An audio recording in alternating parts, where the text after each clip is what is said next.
Namaskar, hello and welcome, and thank you for staying with us at the We Women Want 2024 conclave organized by ITV Network and the Shakti Awards presentation as well. We are now very privileged to have with us three erudite, eminent, and as you can see, graceful members of India's royalty. Reinventing Royalty is our next title of this session, and we're going to speak to them because all of them, of course, are achievers in their own right as well. And they're going to tell us about their story, how they are revitalizing their local heritage, and of course, taking it to the rest of India and also the world. So let me begin with you first, Pushpita ji. Tell us about your story, about how you are preserving and cultivating your heritage today. Hi, family and friends. It's a very interesting topic which is very relevant. Okay. Hello everyone and Khama Gani to all. That's the way we address it. And just wanted to, it's a very interesting platform that we've come here for. To, after the, the Jamindari system, the collapse, with independence coming, all craft and art needed patronage. So it had to be reinvented. Earlier the art and craft and the architecture, it was the royal families which patronized it. So the patronage had to change and reinvent with with the royalty, with independence. The royalties had to go, and with 1977, the closure of Privy Purse, the locals needed to earn a living. It was so. Tourism helped a lot in that sense, and these beautiful heritage properties needed to be revived. So tourism, in a way, when we got more people into our areas, that's how, we had to survive, and the art and craft, the patronage had to change. It had to reach a common man. So to reach a common man, the art and craft had to be revived. The and your personal story, how you've tried to do it? I was very fond of jewelry. So I thought, and also block printed fabrics for some time. So I thought, I must do jewelry. And I have a very interesting anecdote to share that jewelry is very fascinating in Rajasthan, which is also very interesting, how the ruling class wears, how the tribals wear. It's the metal is used in so many interesting ways. So it was a local craftsman just told me, I'm not going to design anything in silver for you, because he thought, silver was.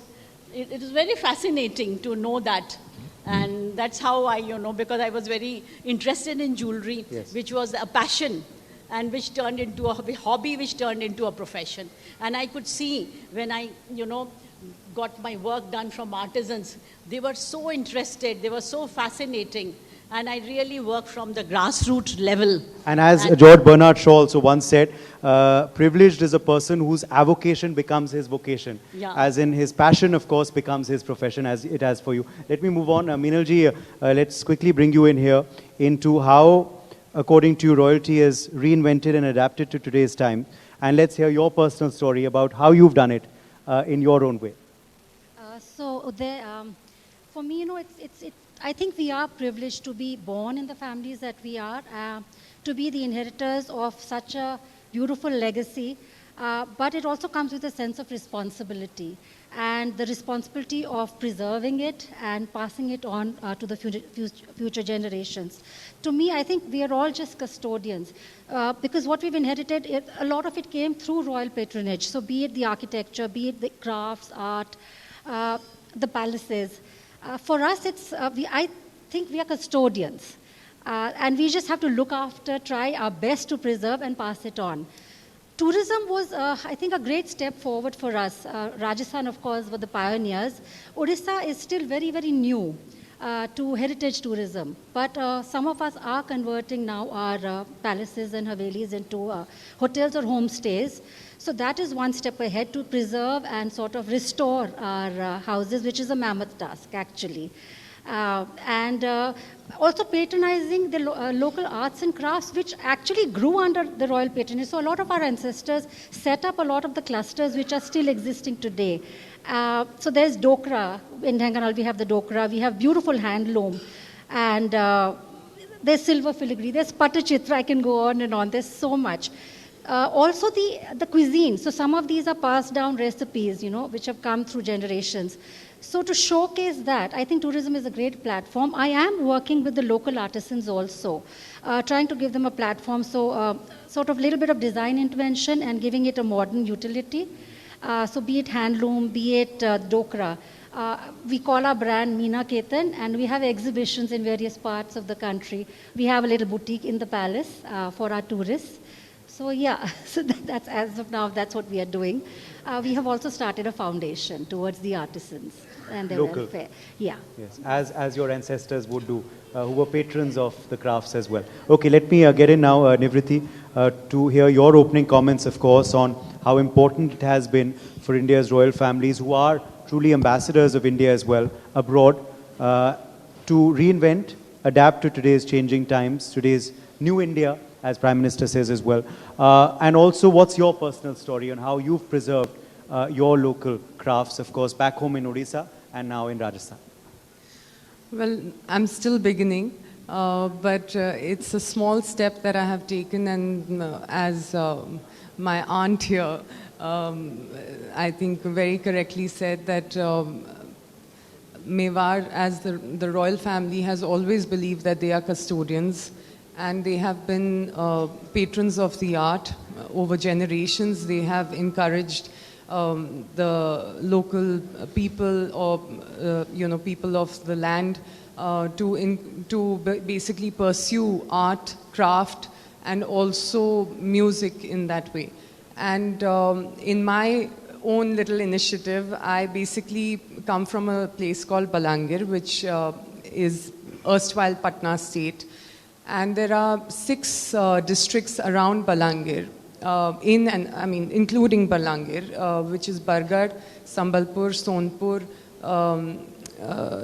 Baud, and 1 or 2 more, where Sambalpuri Ikat is woven, and it's a handloom craft. Now, this Sambalpuri Ikat is what I'm bringing back to Mewar and turning them into accessories and, travel luggage boxes and even apparels for that matter. The whole idea is that Sambalpuri Ikat has always been looked at as saris, kurta, salwar kameezes, kurtas for men, maybe little frocks or shirts for kids. But they've never been, I don't think they've ever been used in a way that can showcase to the world that this fabric has more facets to it than just being worn, wrapped around you to cover you with. And that's what the initiative is all about. It's my brand is called Votary, which is a sacred vow. And it's a vow that I have taken to the land that I've been born into and the land that I'm married into. And the aim is to try and amalgamate both, Orissa and Mewar, and try and create little pieces of treasure. The USP of the brand is that because these fabrics are hand woven, and they are only woven maximum 12 meters of cloth is woven at a go. So you have very limited pieces. So every piece is a limited edition, and that is the USP of it. Amazing. Also, just talking now about how much of a role our royal families play in tourism as well, and tourism attracting, of course. And I'm sure you see a lot of that in Udaipur. Do you believe we're doing enough to preserve and conserve our palaces, our forts, and promote them to get in tourism to India? Well, I have to go back a little in time because in the 60s, when my grandfather-in-law, Maharana Bhagwat Singh Ji, he basically turned Lake Palace into a hotel in the 60s and ran it for 10 years independently. And at that time, my father-in-law tells me that there were, a lot of talk about, there was a lot of talk about people saying that ab Maharana Sahab jhoote bartan dhoenge. And in the 70s, my grandfather-in-law and my father-in-law together signed, or rather, they went into a partnership with the Taj Group of Hotels. And up to the 70s, Taj was only limited to Bombay, Mumbai, as we know it today. It is only when they joined hands with my grandfather-in-law and took the Lake Palace under their wings, it is only then that they ventured out of Bombay. And since then, I think it has sort of just spread like wildfire, because every little house in Udaipur, even if they have one room to spare, it's turned into a B&B. And every other person, every royal household or every noble household has turned their forts or their havelis or their palaces into tourism, into hotels rather. Because I think they also realized what my grandfather-in-law's thought was, that in order to keep these, white elephants as we call them, to maintain them and for their upkeep, it is important to have them generate income for themselves. So truly leading from the front. Absolutely, there, and a pioneer in his... And I'm sure you're very proud of being in that very family. Let's speak about your views on the topic as well, Meenuji, and how much scope is there as well. As you said, Odisha is still at a nascent stage that way. Rajasthan has done a lot more, but we've heard about the Sambalpuri local crafts. We've also heard about Simli Pai. We often hear about that. President of India now is from Odisha herself.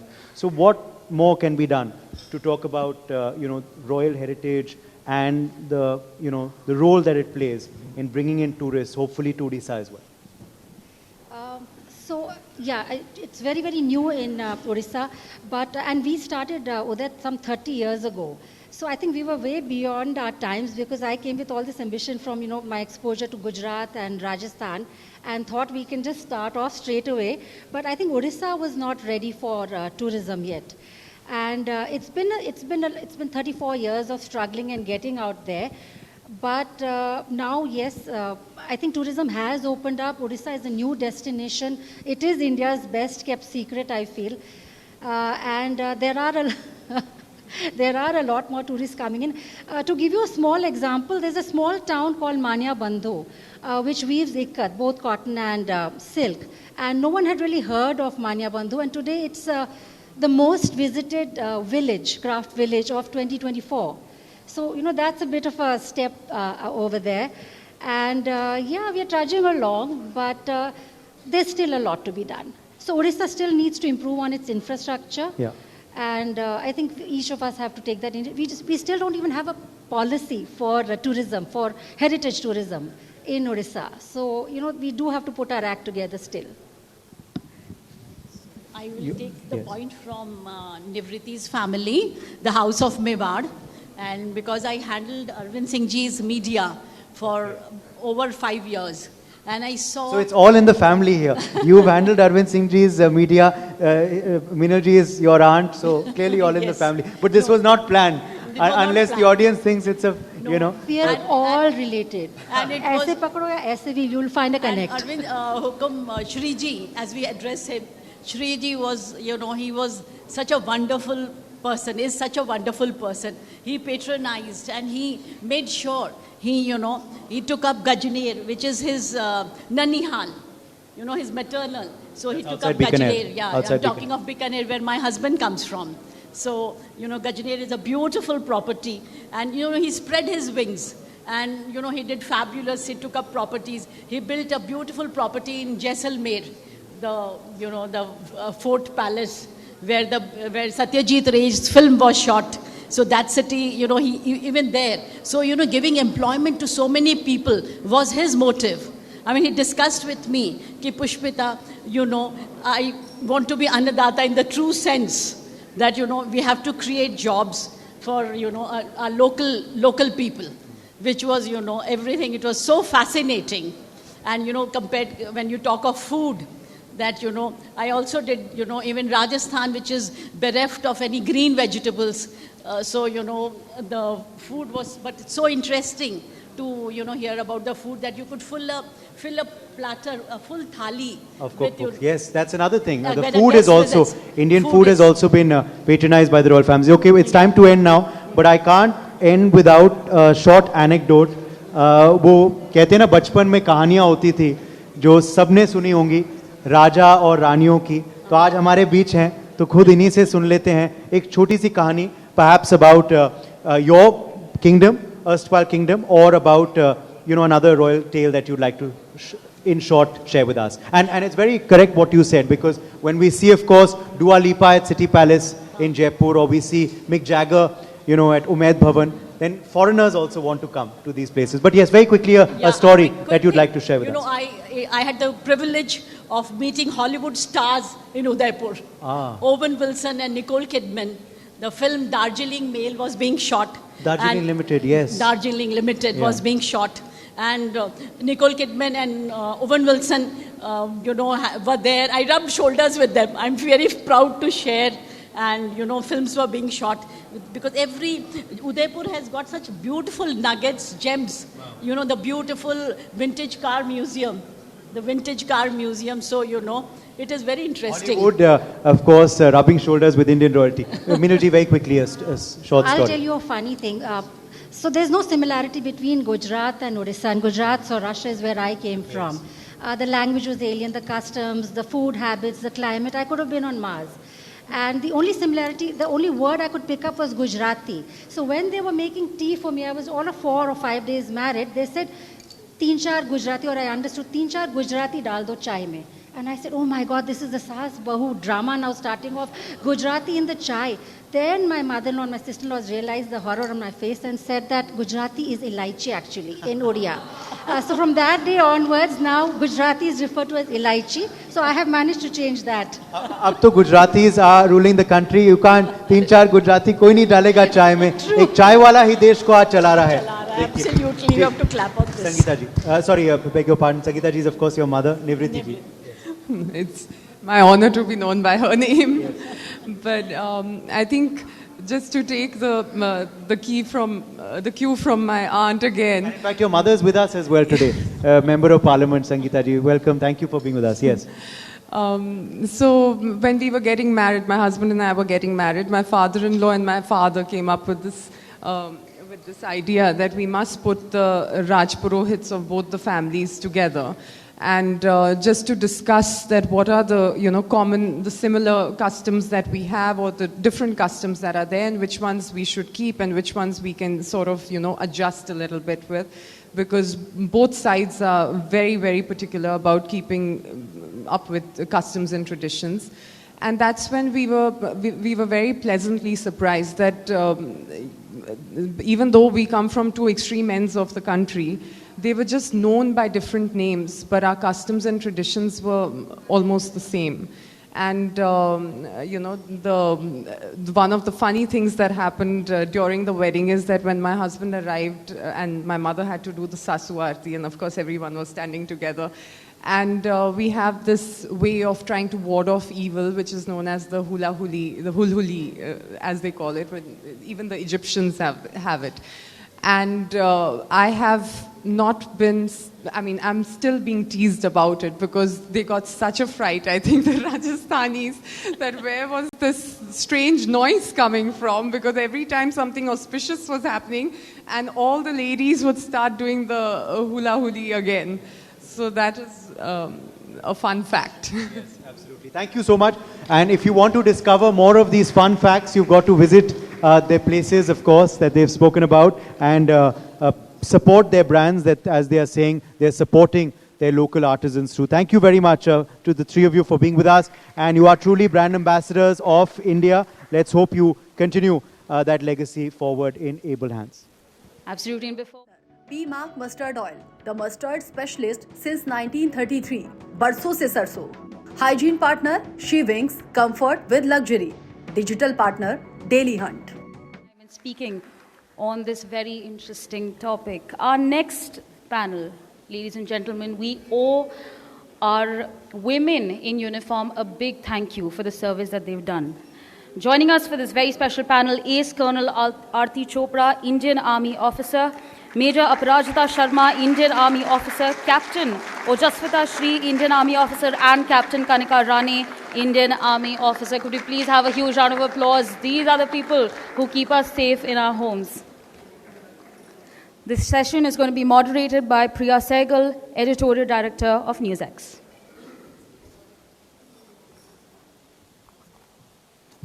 Please sit. Thank you. It is such a pleasure to have women in uniform breaking glass ceilings, and what better way to do it but, go right into the male bastion of the Indian Army itself. So I'm so happy to have you all here today. And, I'll begin with Colonel Aarti Chopra. She's a commanding officer. She's also worked in counterinsurgency. She's also worked for the Chief of Defense Staff.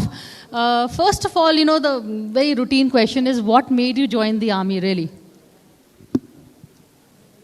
First of all, good evening, everyone, and thank you very much for inviting us here. This is one question which we have been asked everywhere.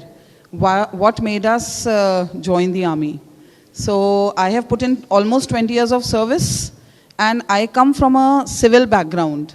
I did not have anybody in my family from the Army, but we had a lot of family friends who were in the police department.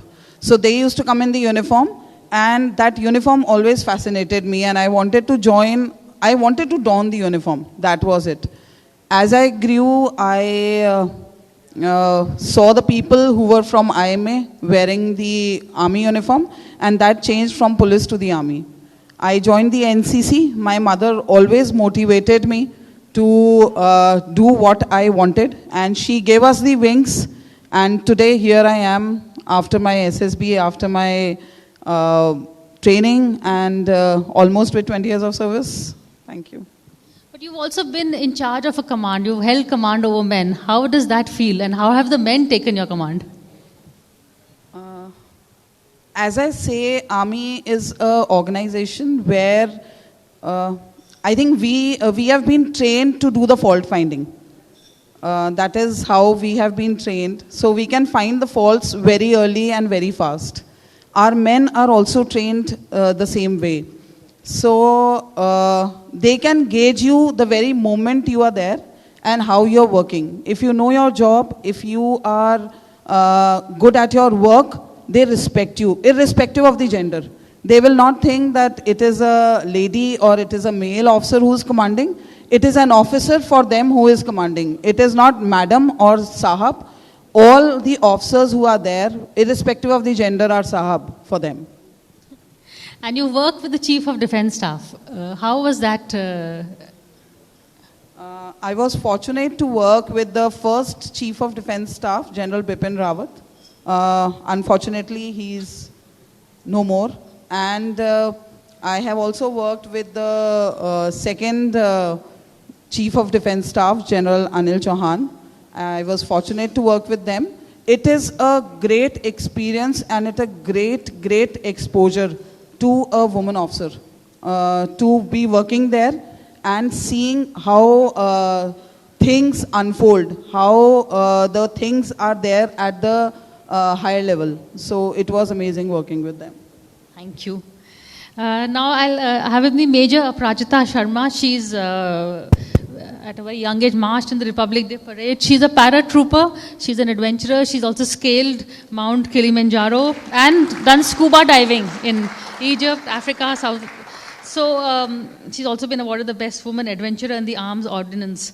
First, of course, same question to you. What made you want to join the Army? First of all, thank you for the introduction and the question. Good evening all.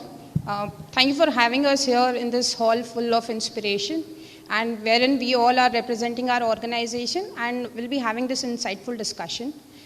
Coming to the question, well, in last 11 years, Indian Army has totally transformed me. Like now I'm a trained logistician. I've been trained for mountaineering, paratrooping, scuba diving as a firer. So just goes without saying that, I would not have and could not have done all these had I not been in Indian Army. So this is the basic reason. It is brimming out of, brimming with the opportunities. So for these opportunities to have these skills, this is the main sole reason why I joined Indian Army. And, in terms of, again, working in a man's world, how do you find your colleagues? Or is there really no different? It's like a camaraderie? Or is there some kind of skepticism somewhere?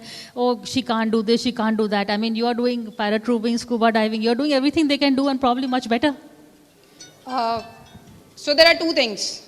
When they call it men's world, what I understand is that they say that men are more than women. So the reason is not that men are more. It's just that we are very few who are applying for the forces, right? So the main point here is that basically we are here to motivate more and more to apply for. This is standard procedure of selection, and just to have more in numbers, those set of parameters cannot be compromised. So it is basically the quality selection which is going on. So that is how, if more and more will join, I'm sure this skewed ratio will improve. And if we say of the limited tasks which are being given to men only and not women, it's not like that. When a task is there, basically there is a set of skill for which a task is to be done.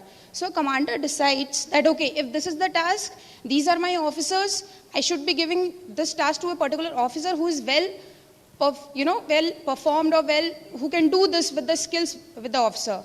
Like, for example, if I can quote, I was made a captain of a firing team. So the reason was not that there was no male officer in the unit who could have gone as captain. It's just that firing needs a particular skill, and my commander knew that I am the one with a good firing skill, so I can take the team. Similarly, I was also made a captain for a competition which is known as our obstacle course competition.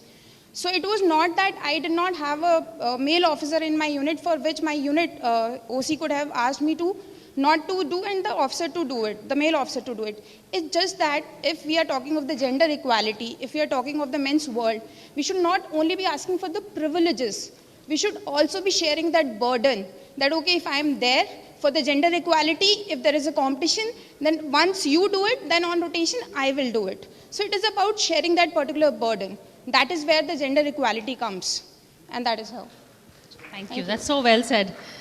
We also have with us Captain Ojaswita Shri. She belongs to the elite parachute fraternity of the Indian Army. She's also the first woman officer to serve with the Parachute Air Defense Battery. She's also been deployed at 50,000 feet on the LSC. What's life up at 15,000 feet? That's your office. How does it feel? Okay. Life is very beautiful over there. I remember I recently participated in an exercise. For 96 hours, we were out in the open at 15,000 feet without any tentage, without any washroom. So as ma'am was bringing out, sharing the responsibilities, there like all other men of my unit, I was there at 15,000 feet without any cover. In the day it would rain, it would snow, and we were all getting drenched. So when you ask for privileges, like if we are stating gender equality, so if you ask for privileges, you'll be seen as logistical burden. So I was there with my men doing all the job equally well. That's very well put up. No logistical burdens. Women are not much more than that. But again, my first question, which I asked everybody, why the army? A bit about yourself. Mm-hmm. Okay, I was NCC cadet, have done C certificate, and I went to Army Attachment Camp at OTA Chennai, and I was mesmerized by the uniform. I saw the women cadets over there, they were so bold and confident, doing variety of tasks from firing, air pistol, air rifle, horse riding, swimming, so many games. I was like, wow, this is the life I want. I don't want a monotonous, repetitive life. I want a life of adventure. I don't want an ordinary life. So that's how I got motivated. Well, it is an extraordinary life, so thank you so much. And we also have Captain Kanika Kostavrane. Kanika, first of all, she's a Veer Nari, and we would all, I think, like to thank you because you lost your husband in the service of the nation. And after that, she decided to join the army. She's actually been in the private sector. She's done 4 years of service. I think you have a bachelor of engineering and computer science. You worked in the private sector, and after that, you decided to join the army. And also, I would like to welcome your son over here. I would like to stand up, and we would all like to clap for you.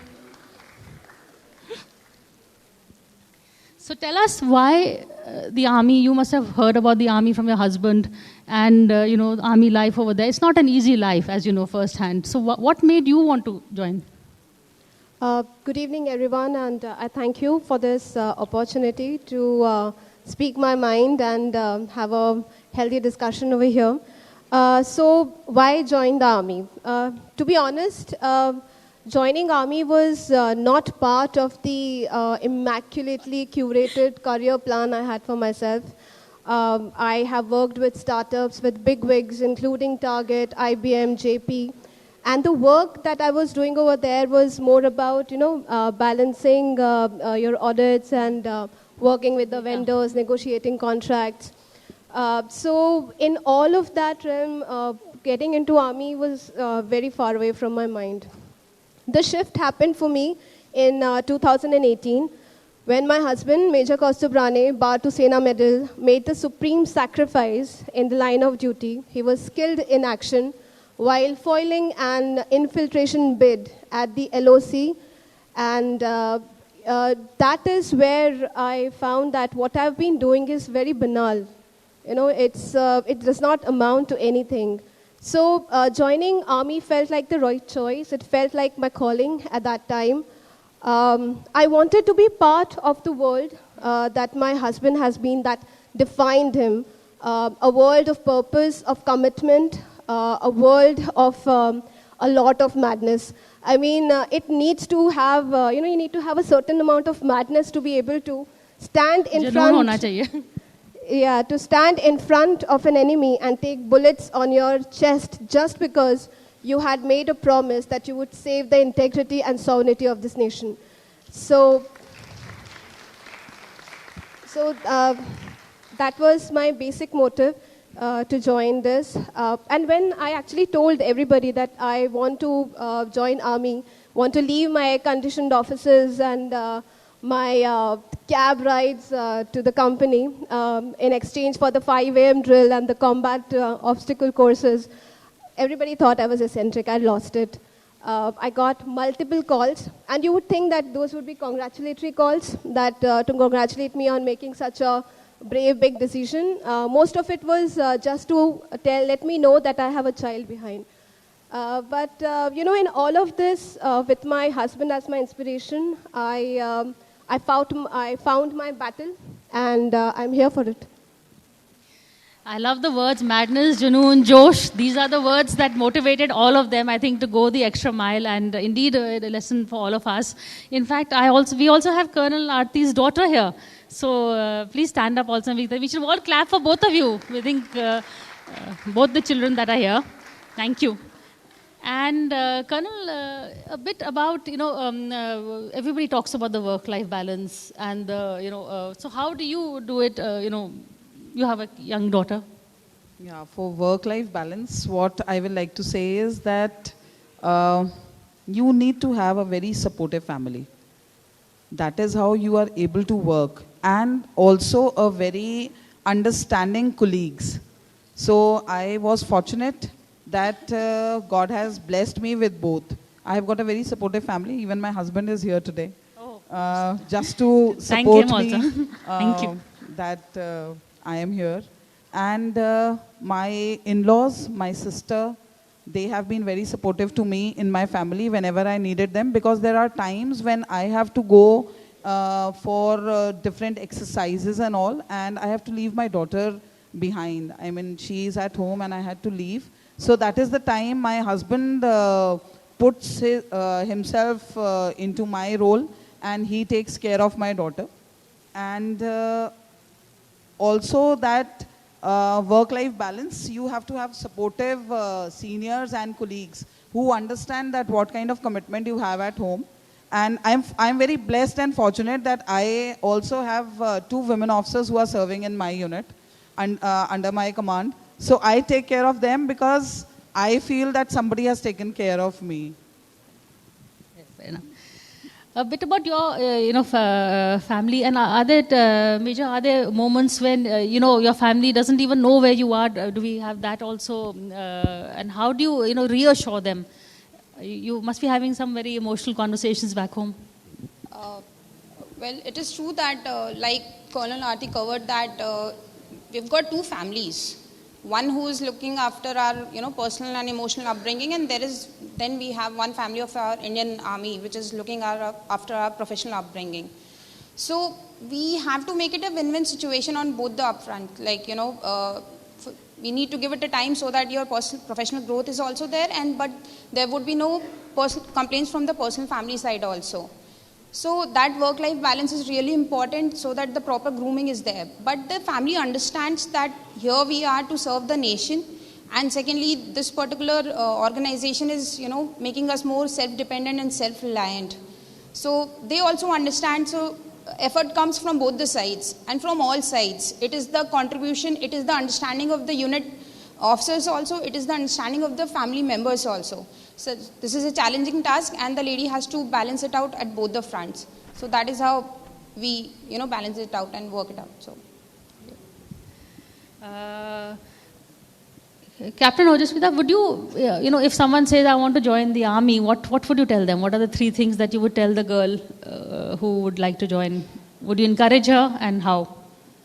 Definitely, I love this organization, so definitely I would motivate all of them.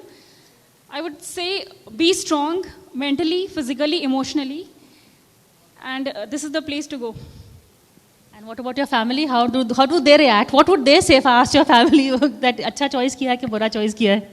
My father is very proud of me. My husband is very proud of me. My parents-in-law, my sisters, all of them are very proud of me, and I'm a source of inspiration. They are like, I'm the first one in my family.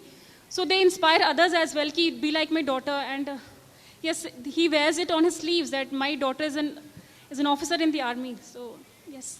It is indeed something to be proud of. You've seen, as I said, both private sector and the now in the armed forces. What is it that you miss about the private sector, and what is it that you like about the army? All right.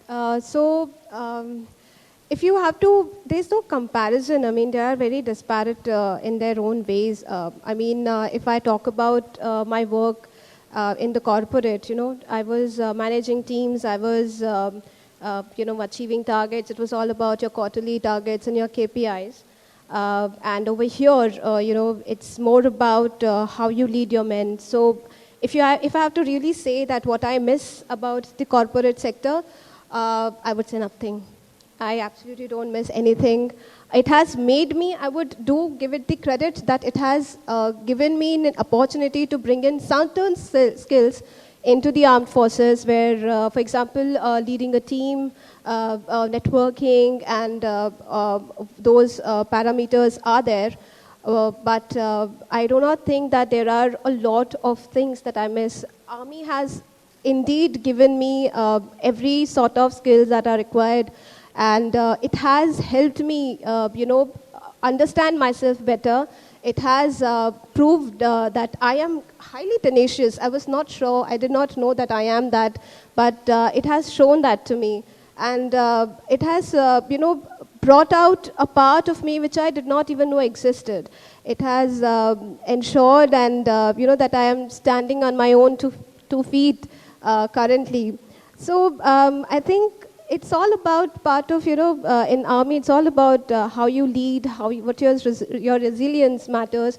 And so that is what I enjoy about being in army. Here I will just like to add one thing, that it was the first day when I wore this uniform, I felt so proud. And it's been now so many years, every day that I wear this uniform, I feel proud. But supposing your daughter says, I want to join the army, so how will you tell her what to look for? I know you'll say it's a good idea, but what should she expect? How will you prepare her mindset-wise in terms of what she has to go through, in terms of training, in terms of just endurance, in terms of being away from the family? This is a very good question. My daughter already says that she wants to join the forces. She sees her mother going in the night for the night duties. She sees her mother when she's out so many times. She's going for firing, she's out for some or the other exercise. Many a time she doesn't see me for days. Still, she is so fascinated by the life of as an army kid that she wants to join the army and wants to don the uniform.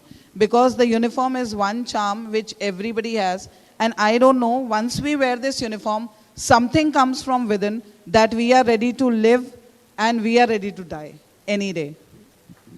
My last question is about the uniform. You know, we just had a panel of fashion designers. Is there something about the uniform that any of you don't like? We have people here who can design a uniform for you, or you like it just as it is? This uniform is the best. This uniform is the best. On that note, thank you so much for joining us and for being such a motivational force, and for I think all our viewers here. I think you already recruited a lot of women here and their kids. So thank you so much, and it's a pleasure having you. Thank you. For more such videos, subscribe to the NewsX YouTube channel, hit the bell icon.